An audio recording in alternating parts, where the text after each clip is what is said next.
We have the culture blaster, Michael Snyder, who is arriving to talk movies and TV and sports with a big Niners game on the way in this weekend. And so let's welcome Michael Snyder to the mix. He comes and goes on a rainbow. That's right. It is Michael Snyder, everybody. How are you, Michael Snyder? I am good, Kim, and happy Hanukkah to everybody, or happy Hanukkah. I always feel like I'm clearing my throat when I have that greeting at the fore. But, you know, I hope people are out there stuffing themselves with latkes and lighting the candles and exchanging presents and enjoying the miracle of the Maccabees and the. I don't want to get into the details of the Festival of Lights. I just want to wish people a happy Hanukkah and kind of leave it at that. Happy Hanukkah to you, too. Yeah, I hope it's a good celebration. Yeah. So what do we have on tap for the movies this weekend? We have some good stuff here. I mean, some interesting films. Again, we are heading into awards season, which means quality movies with quality performers, and some of them are memorable and some of them are disappointing. We also have some foreign fare that is fun in this case, and a couple of animated things for the entire family. So shall we begin? Let's begin. I'm definitely interested in the animated things, but let's start wherever you want to start. Okay, well, stunning in every sense of the word, Poor Things is the latest idiosyncratic offering from the maverick Greek-born director Yorgos Lanthimos, whose previous English-language movies include the brilliantly disturbing thriller The Killing of the Sacred Deer and the award-winning dark comedy of Court Intrigue, The Favorite, which boasted the acting triple threat of Rachel Weisz, Olivia Colman, and Emma Stone at their best. Now, Lanthimos has reteamed with Emma Stone in another tasty piece of Oscar bait that reimagines the tale of Frankenstein as an unhinged social satire mixing body horror, sexual politics, feminist manifesto, and a Candide-like coming-of-age story. It's based on the 1992 novel of the same name by Scotland's Alistair Gray. But Poor Things takes us to Britain in the late 1800s, the Victorian era.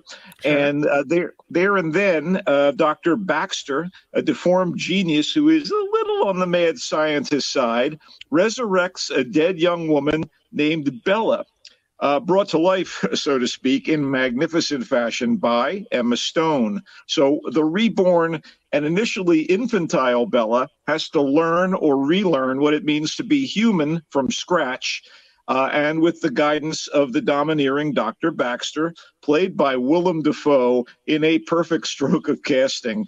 But Bella rebels, her autonomy and willpower strengthens, and her capabilities and desires grow. In fact, she escapes Dr. Baxter's lab and home with the encouragement and assistance of a conniving and voracious lawyer named Duncan. And this character gives Mark Ruffalo a showcase for his own versatile acting skills. The more Bella travels and the more people she encounters, the more she hungers to experience and learn, and the more Dr. Baxter and Duncan want to control her. Christopher Abbott and Margaret Qualley, who were so good in last year's fantastic Battle of the Sexes two-hander Sanctuary, are also on board here and quite good in smaller supporting roles. Screenwriter Tony McNamara's script is ambitious and kind of picaresque, and with the aid of spectacular cinematography, digital magic, beautiful art direction, and exquisite costuming, Lanthimos and his players conjure up a remarkable world that revolves around Stone's protean, ever-evolving performance. Poor Things isn't as startling as The Killing of a Sacred Deer or as brutally tragicomic as The Favorite, but closer to the latter. And I actually found it a little smug here and there, but all told, it's amazing. It's another weird, wild trip from Lanthimos that's worth taking, and Stone kills it throughout. And for the record, Poor Things was the prestigious Golden Lion winner at this year's Venice Film Festival. And like I suggested, it's clearly poised to make noise this awards season. It's in theaters. It was really an experience, Kim. Really? Because I heard it was kind of a weird movie, and I wonder if sometimes those movies that, at the end of it, you look at each other and go, that was really weird, if those movies really resonate with people, or if it's more of an artsy film that you kind of have to put your mind in a different place before you walk into it. It's fun and it's funny. It's not just, weird. And Stone is really a wonder to watch as she goes through her paces. I was, I go in there as a fan of Lanthimos's work, and I just, took to it. Again, I probably like The Killing of the Sacred Deer and The Favorite a little more, but Right. I still thought that it was pretty cool. Well, the poster is really interesting looking. I could look at all the details on this for a while. It's kind of a neat piece of art.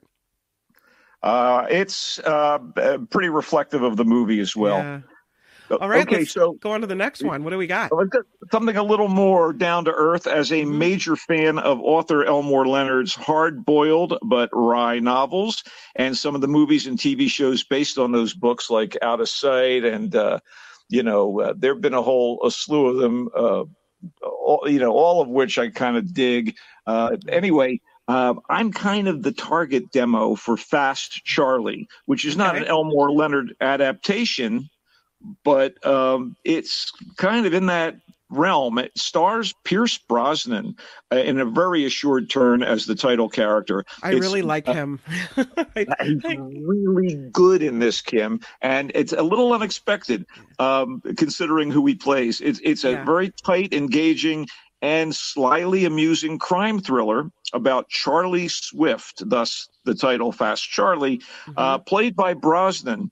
And he is an aging Southern fixer whose most recent assignment, the killing of a low-level gangster, takes him from Biloxi, Mississippi, to Louisiana, and eventually to New Orleans in Louisiana. And this may be Charlie's last hurrah. Because the victim's corpse is headless due to circumstances. Yikes. Charlie needs the help of the dead man's ex-wife, Marcy, who, strangely enough, is a taxidermist. Anyway, he needs Marcy to confirm the kill, by looking at markers on the rest of the body and saying, oh, yeah, this is my former husband, that piece of crap. But this is to satisfy the New Orleans mob boss who ordered the hit. And that guy is a piece of work. But there are other forces in play here, including that mob boss that are going to endanger Charlie and his retired mentor, Stan, and also put Marcy in peril, despite her having left the scene behind some time ago. And, of course, Charlie's going to get a little sweet on Marcy. And Brosnan is cool as the proverbial cucumber here. And Morena Baccarin of the cult TV series Firefly and the Deadpool movies, and one of my favorite actresses, by the way, is as appealing as she ever is in the role of Marcy. And James Caan, that's right, James Caan still has the goods as Stan in what was his final on-screen performance. Oh, wow. So this is in Fast Charlie, this is his last movie? I believe so, yeah. And actually, this is so strange. This movie comes from the able veteran Australian director Philip Noyce. This guy directed Patriot Games, Rabbit Proof Fence, Dead Calm, which is the movie that introduced Nicole Kidman to American audiences, an Australian film. He directed The Quiet American, which I absolutely loved, and Clear and Present Danger. They're among his damn fine films. And yet Fast Charlie isn't getting any kind of push or buzz. It's coming out today in theaters and available via the usual streaming services. And it was in my sweet spot. I don't care whether they made a fuss about it or not. It's not a big deal. It's not going to change the world or have any major impact on cinematic history. But man, I enjoyed it. And most lovers of this genre, they're probably going to dig it as much as I did. Would you call it like a thriller kind of genre, or what genre would you put it under? It's a thriller. A guy Okay. finds himself in untenable circumstances and has to somehow fight his way out. And while Yeah. doing so, save his leading lady, which never hurts. Yeah. That's always kind of a fun thing. Can't go wrong with that formula, but it works, so that's good. All right, I'm putting it on my list, my Snyder list of good stuff. It's fun. What else is happening? What you got? Okay, well, believe it or not, there is a Yeah. new movie version of Alexandre Dumas' immortal swashbuckling novel, The Three Musketeers, about the bravest, most accomplished members of the King's Guard in 17th century France, Porthos, Athos, Aramis, and their new recruit, D'Artagnan. All for one and one for all, that whole deal. Hasn't this been done too many times? Do we need another Three Musketeers movie? This is my thought going into it. Guess Mm-hmm. what? It was good. And in Really? fact, it comes from the country where the book was written and where the action goes down in the 1620s when Louis XIII ruled as king with the conniving Cardinal Richelieu as his chief advisor. And Richelieu, of course, does not like the Musketeers, and the Musketeers don't like him, and everybody's plotting against everybody else. And the Cardinal has a femme fatale in the middle of things to do his bidding, Milady de Winter. And it's still great. It holds up. This is entitled The Three Musketeers, Part 1, D'Artagnan, and it's all about D'Artagnan coming from the countryside and showing up to be a recruit. He feels he's born to be a musketeer, and he wants to train with them and become part of their merry band. And the movie is directed in swaggering high style by Martin Bourboulon, and it's the first of a two-movie tandem, both of which, by the way, are already released in France and now coming out here in the States. D'Artagnan is part 1. Milady will be part 2, and I'm not sure of the release date on it, but this is a blast. I mean, it looks beautiful, and it doesn't hurt that the cast features some of the biggest stars in French cinema, some of whom are known worldwide. Vincent Cassel is Athos. Romain Duris is Aramis. The young pretty boy of French cinema, Louis Garrel, plays Louis the 13th, and Ava Green is Milady. I mean, you loved her as James Bond's love interest in Casino Royale. She's been in so many things, and bringing a woman of this charisma and talent to the central role of Milady, it doesn't hurt the movie one bit.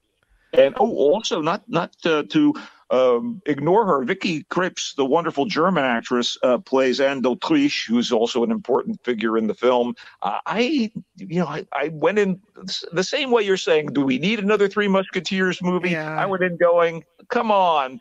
And boy, You enjoyed it. Oh, yeah, the cinematography is pretty wonderful. If you like this kind of stuff, again, don't be put off by the fact that it's yet another interpretation of the Dumas novel, because, I didn't realize this was the Three Musketeers we needed. Doug writes, Three Musketeers can't be overdone. Now, I heard you mention that there was a French actor, but this is not a subtitle movie. This is in English, right? No, it's subtitled, so I'm sorry. You will need to read. There is some work involved, but worth it, you say?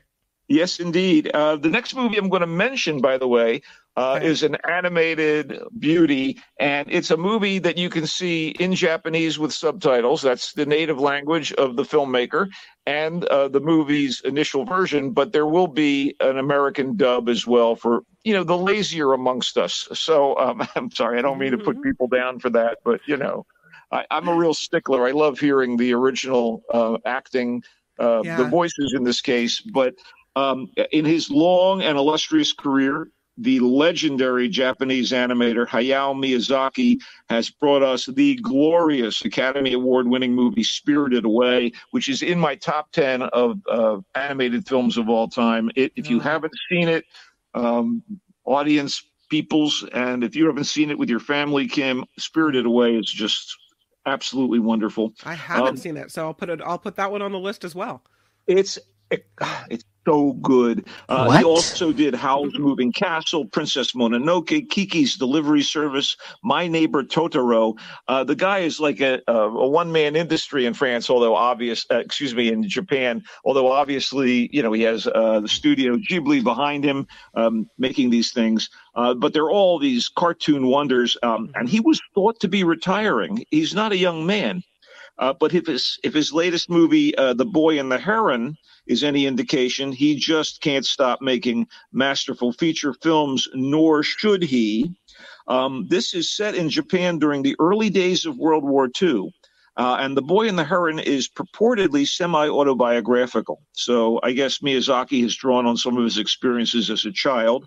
Regardless of whether or not it reflects actual circumstances of Miyazaki's childhood, it's a thoroughly gorgeous and otherworldly extravaganza about the odyssey of a kid named Mahito, whose mother passed away at some time prior to the events of the movie. And in the aftermath of that loss, Mahito's father, a factory head who appears to be making machine or aircraft parts for Japan's war effort, has taken the boy to the countryside for safety. And there, Mahito is to live with a group of elderly women and his young and beautiful aunt. That would be his mother's sister, who may also be in a developing relationship with Mahito's father. All in the family, I guess. I don't know. No. Anyway, one sister dies, the other one takes her place. It's an old story. Anyway, right when Mahito settles in, a heron, one of those big, long-legged, long-winged birds with a gigantic beak, somehow appears outside the house and takes a strange interest in the boy.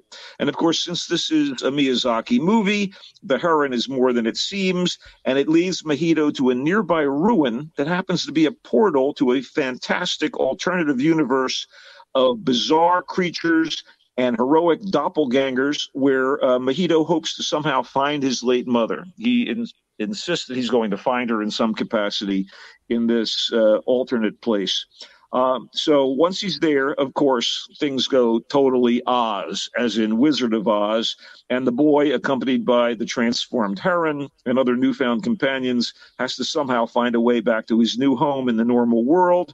And if that reminds anyone of Spirited Away, which, to be fair, has a modern setting, so be it.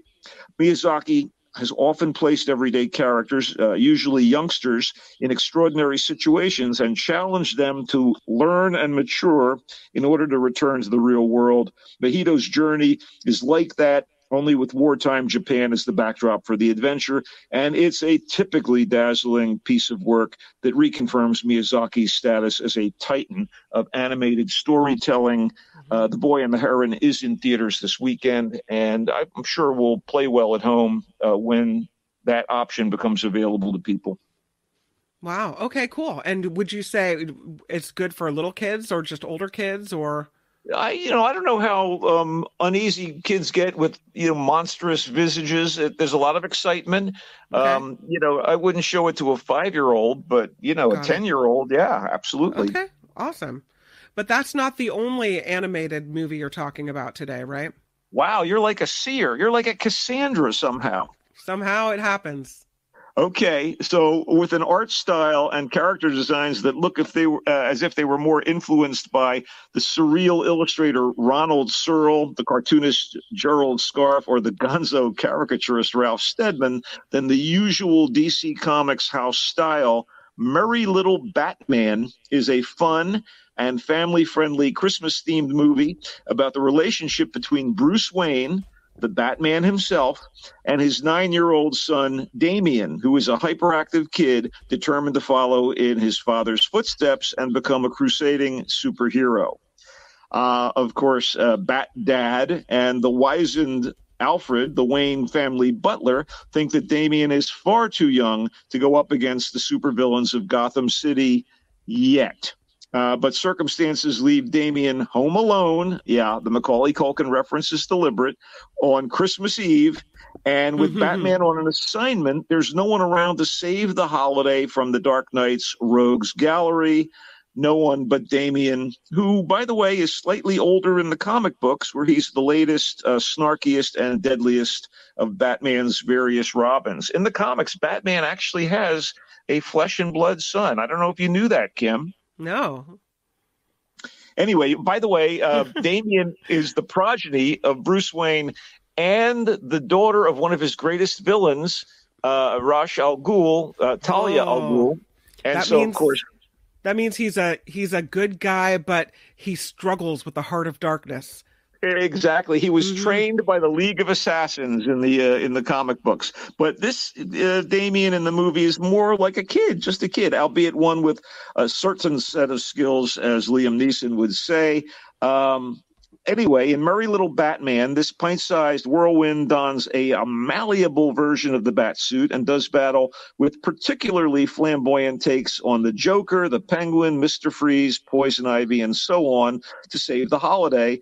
This is directed by Mike Roth with verve and whimsy, and it features Luke Wilson as the voice of Bruce Batman Wayne, Hmm. James Cromwell, the distinguished older actor, as the voice of Alfred, David Hornsby as the voice of the Joker, and Jonas Kibreb as the voice of Damien. Merry Little Batman isn't a groundbreaker. It's just lively, funny, chaotic, and ultimately a little on the warm-hearted side, and it should produce a little bit of joy around the holidays and provide fanboys and fangirls of all ages some super-powered Yuletide cheer. And it's available on Amazon Prime Video right now. That's what Eric was asking. He said I hadn't heard of this one. Is it streaming? So Amazon Prime, huh? It is. It's Okay. again, it's not going to change the world. This is not Miyazaki level animation, but this is, it's a good time, and it's something where you can gather with the kids and kick back and enjoy it. Okay. Great suggestion. Thank you. Oh, my pleasure.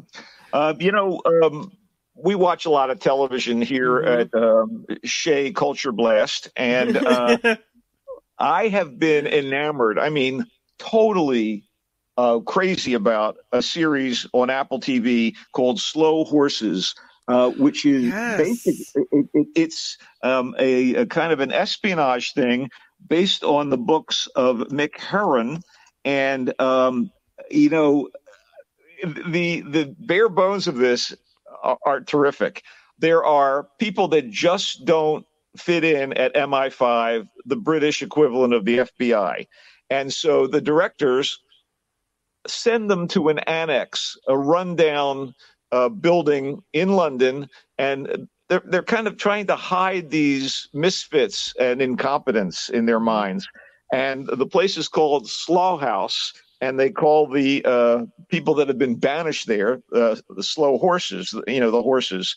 Hmm. And Gary Oldman plays Jackson Lamb, who is the leader of this group of misfits at Slough House, and he is kind of disgusting. He's kind of grimy. He's short tempered. He's mean spirited. He cuts down everybody in his path. He mistreats his underlings, Sounds and rather Trump-esque. well, but he's really incredibly good at what he does. He Oh. just is incredibly unlikable. Mm.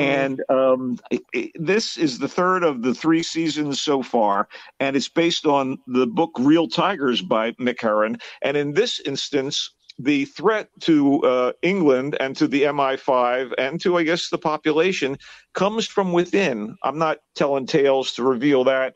And I have to also say that it's halfway done. It's usually only a 6 episode investment, which is kind of great in terms of time and stuff.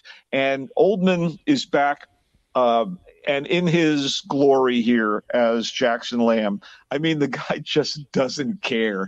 And his underlings include a disgraced agent named River Cartwright, played by Jack Lowden. And Lowden is really wonderful. And boy, he takes a beating in series 3. That's all I'll say about that. And their superiors at the home office of MI5 include Kristen Scott Thomas, wonderful actress, as Diana Taverner, and as her superior officer, the great Sophie Okonedo. And there are wonderful supporting players, most of whom play the outcasts at Slough House. And if you get a chance, if you like this kind of thing, it's not so much like John le Carre. It's not Tinker Tailor Soldier Spy. It's a lot funnier and a little more twisted up, but it is basically about the inner workings of an intelligence bureau. Yeah. And I thought it was wonderful. Well, now and continues to be great. It's been recommended to me twice now, so I think I'm going to have to check it out. I did get a comment. Someone wants to know if Gary Oldman has a Cockney accent in this one. He has an accent, but I don't know if it's going to be anything that specific. By the way, Rivers' father is played by the wonderful Jonathan Pryce, who was the star of the great film Brazil by Terry Gilliam, and is a esteemed British actor. Yeah. I mean, they didn't stint on this thing, and there are a lot of performers that I don't know who they are, but they're just wonderful for the role. And you're rooting for and against the various principals as you're watching this thing. I couldn't recommend it higher. Cool. I've been watching the latest installment of The Crown, so that's where I am in TV watching. But I think Slow Horses will have to be my next one. Would love to hear what you think about it. And I continue to watch Monarch: Legacy of Monsters, which we discussed last week, and The Gilded Age on HBO. And there's so much prestige television. I am absolutely on tenterhooks. I'm excited because Reacher is coming back for a second season about the hulking good guy, Jack Reacher, played by Alan Ritchson. And it's also, if I'm not mistaken, an Amazon movie, TV series thingy, and based on a series of novels. And again, first-rate work by the producers, directors, and writers who have adapted the Reacher novels. And Alan Ritchson, for such a big hulk of a man, he certainly has, the charisma and the skills. Remember when Clint Eastwood played the man with no name in those spaghetti westerns? Yeah. He's sort of taciturn and square-jawed. You get a little of that from Alan Ritchson, only there's a little more wit and charm behind his character than Clint ever gave us. I don't know if you've seen this, but we're getting a question for you from Julie. She says, Michael, your thoughts on Top Boy? We loved it. Well, I haven't seen it, so I should really seek it out at your recommendation, Julie. This is one of those rare times when we have a little breathing room to respond to some of the, chat room habitues. So by all means, ask away if we have a couple more minutes, I think. Top Boy. And then Lori writes, Julia on HBO is excellent. Oh, again, you mean, is that something about Julia Child? Or? I would assume so, but I haven't seen it, so I don't know. I think Lori has to clarify for us. Yeah. So let's talk a little sports, and I also want to ask you what your favorite Christmas movie is of all time. So if you have one. Okay, well, let's start with that because it is the holidays, and I would probably, but this is so embarrassing, It's a Wonderful Life is that's a good one. Yeah. Inescapably great. And to tell you that it invariably elicits a little bit of moisture from the eye region every time I watch it. But, it's hard to hate on A Christmas Story. There are versions of A Christmas Carol out there. The Alistair Sims version, of course, is first rate. I'm trying to think, you have me a little on the spot because I'm not quite in Christmas mode yet, but the lights are bedecked here in the neighborhood, and we're getting the smell of firewood, and I can almost taste the eggnog. That's right. Almost. I have to say mine would be Elf. Elf is charming. Yeah, I just really like it. I'm very fond of it. You know what? Now that I've had a few moments to reflect, Bad Santa is my favorite. Oh no, that can't be right. That can't be right. It's true. It's the anti-Wonderful Life. I don't accept that answer. I reject. Billy Bob Thornton is absolutely fantastic in Bad Santa. 100% no. Kim, All we right. have a couple more weeks before Christmas. We'll get to more Christmas movies when they come to mind. But I know you brought up sports, and man, oh man, the 49ers delivered in a big way on Sunday and shocked the world. And yet, absolutely. Nationwide, people continue to doubt Brock Purdy. Keep on doubting him, people.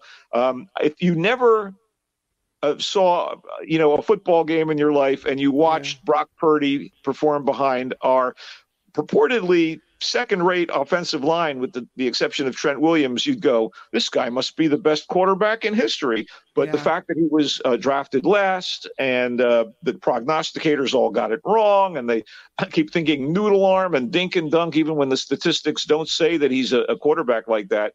That completely colors the national narrative, and he does not fit their narrative, so they continue to wait for him to slip up.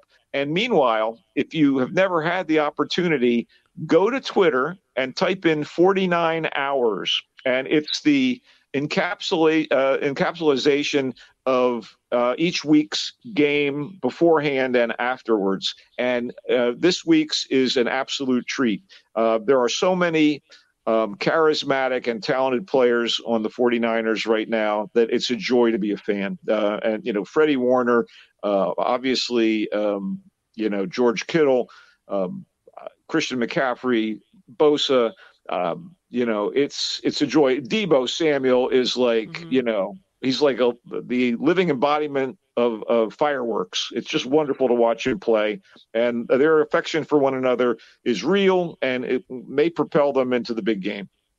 Well, as I was told earlier, it's bird hunting season. So a lot of people watching now and excited that the 49ers are doing so well.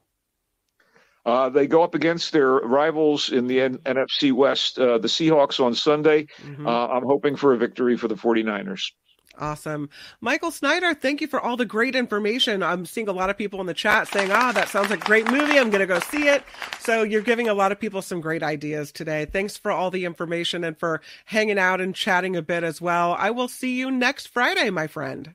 Indeed. And Mark, have a blast, you and Courtney, wherever you are right now. They were I talked to them last night. They were on a boat headed toward Cabo. Boy, that's a tough life to live, isn't it? That's what I said. And Rob, I feel really sorry for you, pal. Exactly. All right, have a great weekend, Kim. Bye. And, comes and goes on a rainbow. Bye, Michael Snyder. Go Niners.